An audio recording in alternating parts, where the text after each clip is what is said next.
सबसे बड़ी जाति मानव जाति।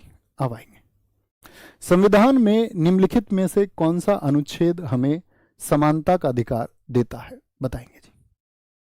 मनुष्य हैं हम हर किसी में डिफाइन कर देते हैं। हमने तो भैंस की जातियां बना दी, ये भदावरी है, ये मुर्रा है। हमने कुत्ते की जातियां बना दी। कुत्ते भी नहीं जानते होंगे कि मैं हस्की हूं या मैं जर्मन शेफर्ड हूं, मैं पिटबुल हूं।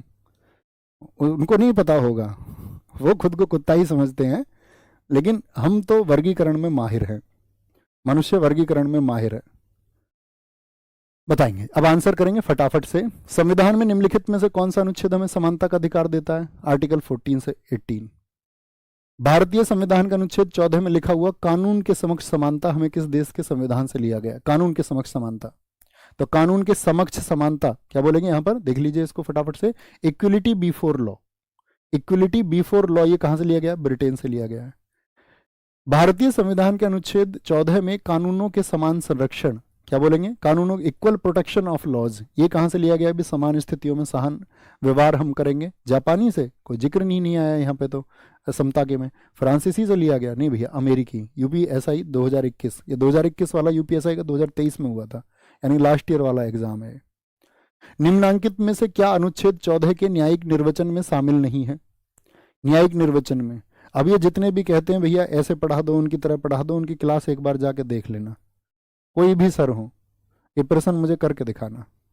लेकिन जो बहुत अच्छे अध्यापक होंगे तभी उनकी कक्षा से आप इसको कर पाएंगे, नहीं तो प्रश्न ही नहीं कर पाते। इसका मतलब है आरपीएससी में जो क्वेश्चन पूछा गया ये सबके लिए संभव नहीं था करना। तो कानून का शासन बताया गया था, रूल ऑफ लॉ। संसदीय सर्वोच्चता की सिद्धता बताई गई थी, पार्लियामेंट्री सुपरमेसी को। तर्कसंगत वर्गीकरण बताया गया था कि भाई हम करेंगे, लेकिन कहीं भी नेचुरल जस्टिस की बात नहीं की गई थी। ठीक है, संसदीय सर्वोच्चता का सिद्धांत, इसीलिए हमको थोड़ा ध्यान से पढ़ना पड़ता है।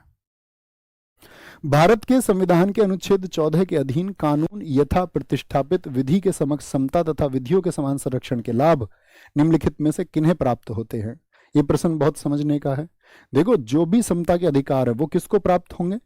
जैसे मैंने कहा आर्टिकल 15, 16, 19, 29 और 30 ये तो सिर्फ इंडियंस को है। लेकिन जैसे आर्टिकल 14 है वो इंडियंस को भी है, वो भारत में रहने वाले अन्य विदेशियों को भी है। तो किसको मिलेगा? या तो जो भारत के नागरिक हैं या जो भारत में विदेशी रहते हैं। ये दो क्लास होती हैं किसी अधिकार के लिए। चाहे मैं आर्टिकल फिर आपका 18 आपसे पूछ लूं या मैं आपसे आर्टिकल आपसे 17 आपसे पूछ लूं, यानी 15, 16, 19, 29 और 30 के अलावा उस बाकी सब किसके लिए हैं? वो भारतीय और आपका साथ में किसके लिए? भारत में रहने वाले विदेशियों के लिए। तो बताएं जरा। तो भारत के संविधान के अनुच्छेद 14 में भारत में रहने वाले सभी भारतीय नागरिकों को मिलेंगे या नहीं मिलेंगे? जी भैया। विदेश में रहने वाले कोई बात नहीं होगी। भारत के राज्य क्षेत्र के अंदर भारत में रहने वाले विदेशियों को मिलेंगे। भारत में जन्मे सभी नागरिकों को नहीं भैया, विदेशी का भी तो जन्म हो सकता है।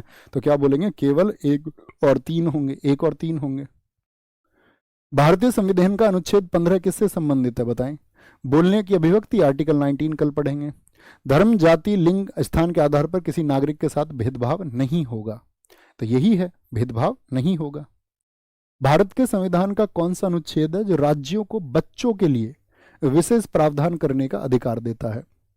यूपीएसआई 2023 बताएंगे। 21 का फॉर्म निकला था इसलिए 21 लिखा रहता है उस पर। तो बच्चों के लिए क्या बताया मैंने? महिला प्लस बच्चे यानी 15(3). तो किसमें? 15(3) में बात की गई है। अनुच्छेद 15 के किस भाग में अनुसूचित जाति, एससी और एसटी सहित पिछड़े वर्गों की उन्नति के लिए सरकार को विशेष प्रावधान करने के सक्षम बनाया गया? एससी और एसटी। एससी और एसटी कितने हुए आपका? क्या बताया था? भेदभाव तो होगा नहीं। तो 15, 1, 2, 3, 4, तो 15 का 4। ये निमोनिक्स है, इसको बोलते हैं निमोनिक्स। याद करने के लिए, क्लिक करने के लिए क्या चाहिए? भारतीय संविधान का कौन सा अनुच्छेद महिलाओं को भेदभाव के विरुद्ध संरक्षण प्राप्त करता है कि भाई महिलाओं को जो भेदभाव के खिलाफ संरक्षण होगा उनके लिए लॉ मेकिंग हो सकती है? तो 15(3) हो गया, 15(3) हो गया। क्रीमी लेयर की अवधारणा किसको संदर्भित करती है? क्रीमी लेयर क्या है? क्रीमी लेयर बताएं जरा। सामाजिक स्तर पर होता है क्या? वर्गीकरण नहीं, आय के स्तर पर। मैंने बताया किसके आधार पर होगा? Classification based on income level, income level के आधार पर होगा। आगे आएंगे। निम्नलिखित में से कौन सी क्रीमी लेयर अवधारणा के अधीन नहीं है? जो क्रीमी लेयर में कॉन्सेप्ट से मतलब सब्जेक्ट ही नहीं है, उसका संबंध ही नहीं है। तो क्रीमी लेयर से अन्य पिछड़ा वर्ग का तो है, केवल अनुसूचित जाति नहीं, केवल एसटी नहीं, एससी और एसटी दोनों ही क्रीमी लेयर के अधीन नहीं है। कौन है क्रीमी लेयर के अधीन? तो ओबीसी है सिर्फ।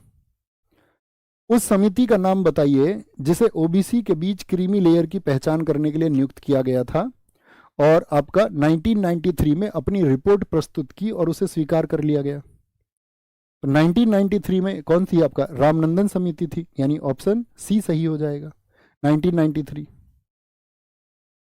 अनुच्छेद 15 के किस भाग में आपका सार्वजनिक मनोरंजन के लिए दुकानों, सार्वजनिक भोजनालयों, होटलों और महलों तक पहुंच को सक्षम बनाया गया, यानी आपको एक्सेस दिया गया, access to shops, public eateries, restaurants, hotels and all. तो ये किस में बताया गया था सक्षम? 15(2) में, 15(2) के ए में। और उसके बाद में आपका क्या था जो सार्वजनिक स्थल थे 15(b) में। आर्थिक रूप से पिछड़ा वर्ग ईडब्ल्यूएस को आरक्षण प्रदान की करने हेतु किन अनुच्छेदों को सम्मिलित किया गया? भाई ईडब्ल्यूएस को आरक्षण देना है तो पहले तो उसको क्या करना पड़ेगा? भाई उसको बोलना पड़ेगा, इसको स्टेट जो लॉ बनाएगा उन को क्या बोलेंगे? स्टेट को आपका रोक नहीं होगी, मतलब स्टेट को आप रोक नहीं सकते हो। तो इसके लिए पहले आर्टिकल 15 में जोड़ना पड़ा इसको कि भाई भेदभाव नहीं होगा, ठीक है। और क्योंकि भेदभाव की बात तो वहीं पर की जा रही थी ना आपका। तो अब फिर आपका क्या किया गया उसके बाद में? जब लोक नियोजन की बात आई तो 16 के 6 में, तो 15(6) और 16(6) हिमाचल प्रदेश पीसीएस में पूछा गया। नवंबर 2022 में सर्वोच्च न्यायालय ने ईडब्ल्यूएस कोटे को 10% आरक्षण को बराबर बनाकर रखा। तो जो 10% आरक्षण है वो किस आयोग की सिफारिशों के आधार पर दिया गया था? तो सिंघो कमीशन। अब देखो ये कुछ नहीं है, ये अभी जुलाई 2024 में पूछा गया। अपने वाले गुरुजी पढ़ लेना क्लास। आर्थिक रूप से कमजोर वर्ग ईडब्ल्यूएस श्रेणी के तहत केंद्र सरकार की नौकरियों में 10% आरक्षण उन व्यक्तियों के लिए उपलब्ध है जिनकी पारिवारिक आय कितनी है? ईडब्ल्यूएस के लिए पारिवारिक आय कितनी है? 8 लाख। सीपीओ। भारत में आर्थिक आरक्षण संविधान के संशोधन द्वारा पारित किया गया था। बताओ भी फटाफट से। आर्थिक आरक्षण किसके आधार पर? 103वें संविधान संशोधन। भारत में आर्थिक आरक्षण संविधान, ये तो वही क्वेश्चन हो गया। संविधान का निम्नलिखित में से कौन सा अनुच्छेद है जो किसी भी जाति के उम्मीदवार को सार्वजनिक रोजगार के किसी भी अवसर के लिए आवेदन करने का अधिकार देता है? बताएंगे जी साथी।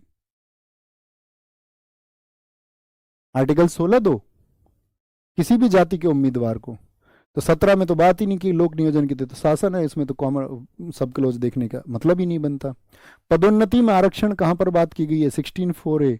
आपको 4(b) भी पता होना चाहिए। 4(b) में क्या बताया गया है? कैरी फॉरवर्ड को बताया गया है, ठीक है। आपको ये दिखाना है इन फ्यूचर कि आप कितने अच्छे से पढ़े हैं।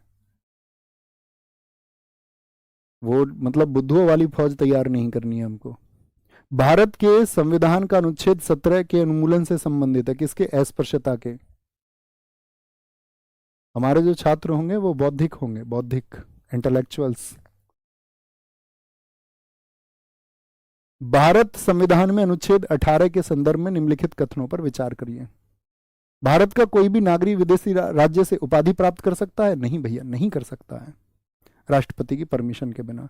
बालाजी राघवन बनाम संघवाद 1996 में सर्वोच्च न्यायालय ने यह अवधारित किया कि पद्म भूषण, पद्म विभूषण, पद्मश्री उपाधियां कहा गया था क्या इनको? इनको उपाधियां नहीं है कहा गया था, कहा गया था टाइटल्स नहीं है, मगर यह पुरस्कार समानता के अधिकार का उल्लंघन करते हैं। तो कोई सा भी ठीक नहीं है दोस्त, ना तो एक ना दो, ना तो एक ना दो, ठीक है। अब मेरा क्वेश्चन आप सब लोगों से एक है, अगर आपने क्लास को बहुत ध्यान से सुना था तो आज का होमवर्क आपको देते हैं, और कक्षा के बाद में जितने भी साथी देखें तो प्यारे दोस्त जरूर आंसर करना और लिखना। मैंने आपसे कहा था, एक चीज़ मैंने आपको कक्षा में बताई थी, अभी नहीं लिखना है, बाद में लिखना। पद्म पुरस्कारों की शुरुआत कब हुई थी?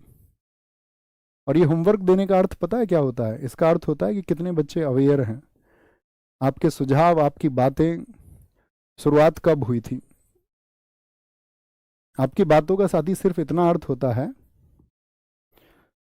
कि जब हम और आप दूर हैं तो हमारे और तुम्हारे बीच में मैं उम्मीद करता हूं कि मेरे शब्दों से आपको ऊर्जा मिलती होगी, तो मुझे भी जो ऊर्जा मिलेगी ना, ये क्रिया प्रतिक्रिया का नियम है, कभी फिजिक्स तुम्हें पढ़ाएंगे तो समझाएंगे कि ये दोनों चीजें क्या हैं, आपका प्रतिवर्ती हैं। तो आपके शब्द हमें ऊर्जा देते हैं, उसका वही अर्थ होता है कि आप अपने शब्द हम तक, अपने जो भी सुझाव हैं वो जरूर भेजते रहिए, उसी से जुड़ाव महसूस होता है और उससे बहुत ऊर्जा मिलती है आपके शब्दों से। तो ख्याल रखिए अपना बहुत सारा, मिलते हैं कल हम आर्टिकल 19 से 22 के साथ में। थैंक यू, नमस्ते, जय हिंद, जय भारत। लिखना मत भूलना। कक्षा आपको समझ में आ गई, सारे पॉइंट्स क्लियर हैं, अब कोई दिक्कत नहीं होगी। एक बार पढ़ेंगे, अंतिम बार पढ़ेंगे, और मैं एक ही बार पॉलिटी पढ़ाऊंगा और अंतिम बार पढ़ाऊंगा। ठीक है, नमस्ते, जय हिंद।